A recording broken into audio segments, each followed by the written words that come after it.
We have 2 coaches left on the PFT list of the top 10 coaches for 2023. And remember, I only wanted to do the top 10. It gets difficult beyond that. And I don't want to flag someone as number 32, especially because it'll be an unproven coach.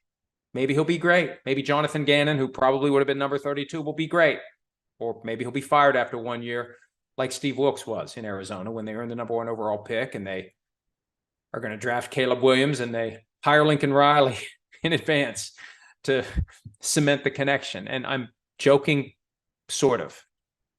Anyway, we focused on the top 10. Doug Peterson, 10. Mike Vrabel, 9. I'm eventually going to forget one of these. Kyle Shanahan, 8. Sean McVay, 7. Sean Payton, 6. Pete Carroll, 5. John Harbaugh, 4. Bill Belichick, 3. We're down to Mike Tomlin and Andy Reid. Well, you're going to know number 1 when I tell you number 2. And are you really surprised that number 2 is Mike Tomlin? Because that means number 1 is Andy Reid. Let's talk about Tomlin today. We'll talk about Reid tomorrow. Tomlin is, I think, one of the most underrated coaches in the NFL. Tomlin has operated within a very unique system in Pittsburgh since 2007 when he became the head coach. I firmly believe that ownership of the Steelers is heavily involved in everything they do, but does not acknowledge it publicly, doesn't feel compelled to acknowledge it, and also doesn't want to be known as a meddler.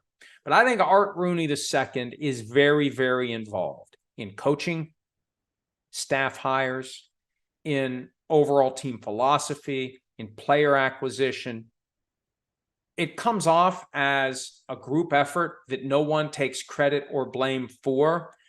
I think at that table, in that group, that ultimately, in theory, reaches a consensus. When one of the folks at the table owns the team, kind of hard to overcome what ultimately that person decides to do. Tomlin has thrived in that environment. And, you know, whenever they lose 2 or 3 in a row, there's a group of Steelers fans that say, let's fire him now. There would be owners parked in front of the Steelers facility with their limos idling and the back door open and a big pile of money waiting for Mike Tomlin to instantly become the head coach of another team if the Steelers would ever fire him. Tomlin is widely respected throughout the league for his ability to get through to even the most difficult to handle player and get him focused on what he needs to do. We know that he kept Antonio. You think Antonio Brown just all of a sudden blew a fuse in 2018? No. Antonio Brown had been a problem with that team for years, but Mike Tomlin found a way to make it all work. Then when it got to the point where the performance started to dip, all right, we're not going to tolerate this anymore. You'll tolerate that stuff from a guy who's a star. They anticipated that the decline was coming, so they moved on. And he was still a pretty good player, but not so good that they were willing to put up with him. Tomlin was able to keep it under control, to keep the rest of the locker room from becoming resentful, and to work everyone toward the focus of being the best possible team they could be. And he knows, instinctively, I believe, how to communicate, how to send those messages, how to press the buttons, and how to get the most out of a player. And it is kind of an unquantifiable skill. It's the old school football coach. It's the guy that you always want to win the approval of. You're going to do what the coach wants you to do because the last thing you want to do is disappoint him. And it's that, and this is one of the aspects of football, and this is where I say the analytics reaches a water's edge. When you have a quarterback who is capable of inspiring others to step up, there's value in that. When you have a coach who can take that collection of parts and make the whole greater than the sum, that's what Tomlin does. And Tomlin consistently does it. He's never had a losing season, ever, as coach of the Steelers. And he's had some teams that you look at it and say, you know, this year I look at it and I say, hey, I don't know what the Browns are going to be. If Deshaun Watson becomes Deshaun Watson of 2020, the Steelers could be, on paper, the worst team in the division. They haven't been last place in their division since 1988. 34 years. That's the current record in the NFL.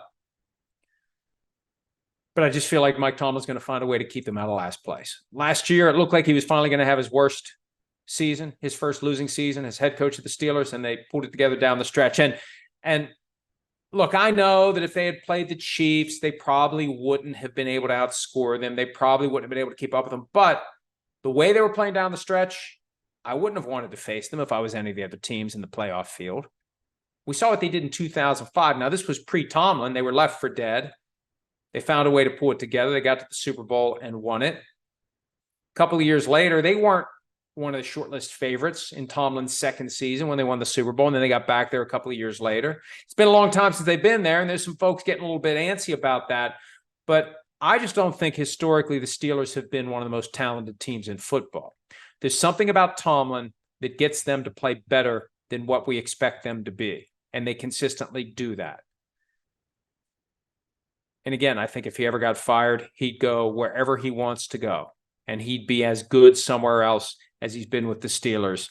And every time it happens, I laugh about it and I hear about it. I have friends that fall into that category of when are they going to get rid of Tomlin.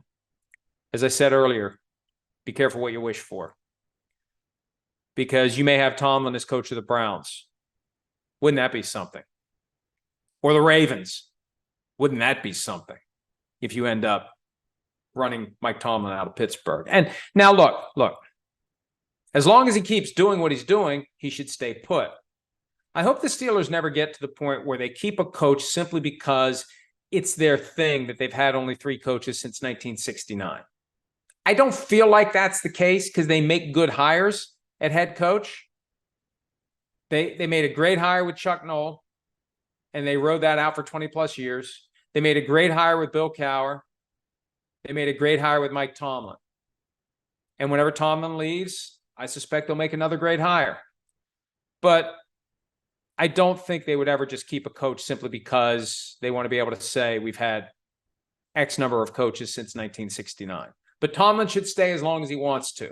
And Steelers fans who want to grumble about him, there's no guarantee that the next guy is going to be any better, and the guy that you currently have is pretty damn good. Hi, it's Mike Florio. Thanks for watching PFT on YouTube. Hit subscribe for the latest news and analysis from Pro Football Talk.